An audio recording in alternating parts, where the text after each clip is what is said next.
Laden apparently did have an interest in grooming Hamza, who was the son who had some charisma, had been shown to be a supporter of the jihadist movement. But remember, he had not seen his father at the time of his father's death for some 10 years, and really had not seen him since he was a boy.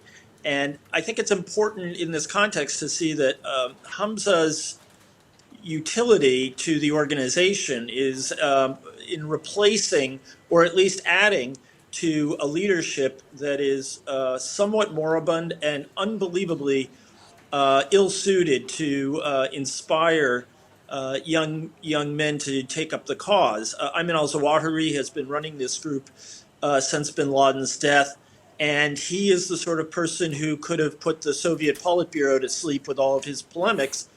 And by turning to Hamza bin Laden, they're trying to find a young face and one with a distinguished lineage. Now it took the US many years to track down Osama bin Laden and finally kill him in Pakistan. What do we know about the whereabouts of Hamza and the US efforts to try and find him?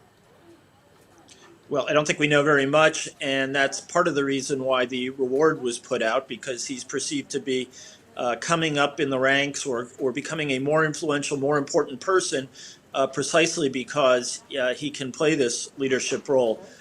Remember, it took us 10 years to find bin Laden, and we still haven't found Ayman al-Zawahiri. It is a big and forbidding area to search for people, and my guess is that the organization will do its very best to keep him under wraps.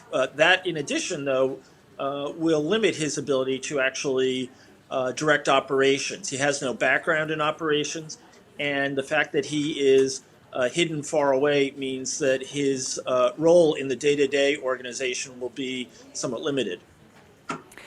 Al-Qaeda has been eclipsed in recent years by the rise of the so-called Islamic State. Now that we're seeing the IS declining in the power it can wield, it's losing all territory. Donald Trump just declared that IS had lost 100% of its territory. It's down to a very small sliver of land. Could Al-Qaeda re-emerge to replace so-called Islamic State as the main Islamist terrorist threat to the West?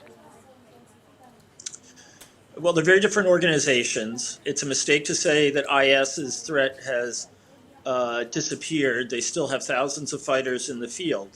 They have not been principally focused on out-of-area attacks, although they have certainly carried out a number. And with foreign fighters, some foreign fighters headed home, they will continue to be a threat.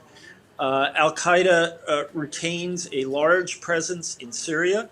And has affiliates in Yemen and a number of other places where it's very viable.